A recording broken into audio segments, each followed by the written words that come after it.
Bueno, el trabajo que consiste en está comprendido por 10 trabajos, 10 estudios de casos, o sea, hay 10 informes nacionales y el informe regional, que es un informe comparativo.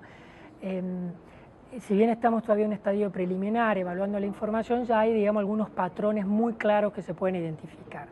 Por un lado es que había un desarrollo importante en la última década, especialmente a partir de 2005, en temas de desarrollo institucional y en formulación de política en cambio climático en casi todos los países comprendidos por el estudio. Empezamos a ver una cierta tendencia, un cierto patrón, todavía medio incipiente en algunos países comprendidos por el estudio, en tratar de mover la agenda climática de los ámbitos estrictamente ambientales a escenarios institucionales y políticos un poco más relevantes. Que evaluamos qué es calidad de las políticas, el tema es más crítico, más central, es la poca articulación y la poca integración entre las políticas climáticas con las políticas de desarrollo.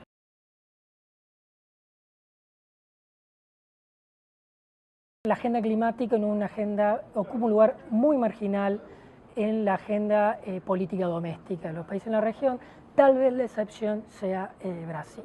Yo creo que el informe presenta muy bien el estado de las políticas públicas del cambio climático en América Latina, muestra muy bien cómo las políticas de cambio climático son secundarias totalmente en todos los países. Por ahora han sido políticas de carácter simbólico.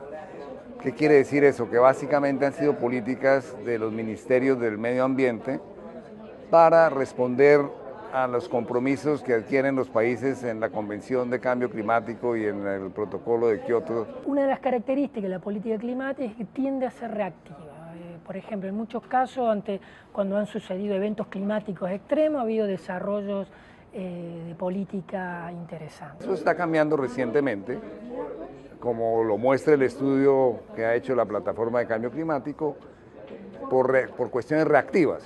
Lo que hay es, en vez de haber políticas de promoción de una agricultura de bajo carbono y de bajos insumos inclusive, hay una promoción general de una agricultura comercial tradicional, digamos. Uno ve que en el campo de adaptación muy rápidamente hay sectores que van a tener que hacerlo, el sector agrícola típicamente. Los grandes agroindustriales, las grandes empresas agroindustriales ya saben hoy en muchos países de América Latina que ellos tienen que generar unas actividades para hacerse más resistentes al cambio climático y por consiguiente poder salvar su negocio. Por ahora es así, la mayoría de los países tienen políticas tradicionales, sectoriales y crían como una legitimación simbólica una política de cambio climático que es casi irrelevante. Eso es lo que está pasando en todos los países menos en Brasil, digamos, que es bien más complejo.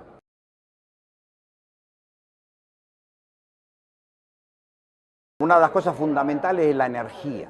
¿Cuáles son los recursos energéticos de un país? El primero es promover los que son limpios, los que son descarbonizantes y más, pero que tienen una base nacional importante.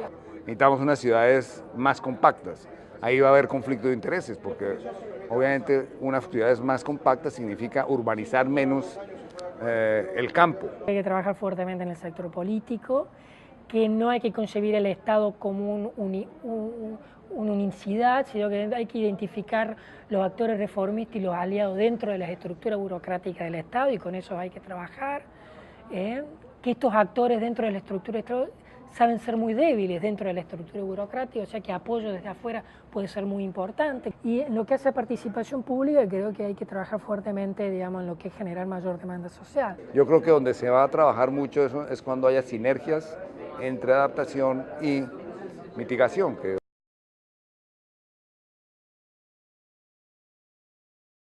La falta de integración de las políticas climáticas y las políticas de desarrollo agropecuario y forestal es muy evidente. El cambio climático está en todo y el bajo carbono, o sea que no interesa.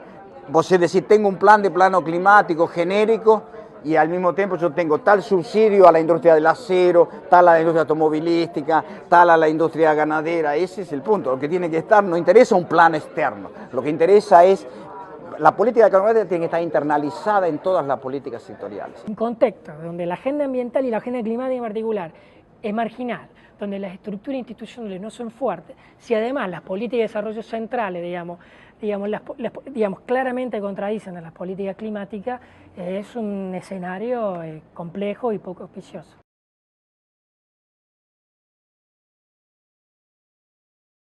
Hay algunas cuestiones que llaman la atención. Por ejemplo, en el caso brasilero, claramente la agenda climática tiene un lugar, un cierto nivel de relevancia en la agenda política doméstica que no hay en ningún otro país de la región. Cuando revisé el resto de los países, un caso que me parece interesante es el caso chileno en dos cuestiones. El caso chileno no quiere decir que avanzaba en la agenda climática, nada por el estilo, pero en el Estado chileno hay una cierta continuidad de política más allá de los cambios de gobiernos. Hay una institucionalidad chilena que se ha ido fortaleciendo de a poco. Chile evalúa lo que está haciendo. El gobierno de Bachelet sacó el plan de acción sobre cambio climático que duraba 4 años. A medio término hicieron una evaluación para ver dónde estaban. Eso no es común en América Latina. El caso, por ejemplo, de El Salvador, un país que tiene un altísimo nivel de vulnerabilidad al cambio climático. Es interesante todo lo que ha ocurrido en los últimos 3-4 años en tratar una fuerte apuesta del Estado salvadoreño a partir del cambio de gobierno de incorporar el tema de adaptación, gestión de riesgo y adaptación como un elemento bastante importante de la política salvadoreña. En un país con muy limitados recursos ha avanzado bastante en eso.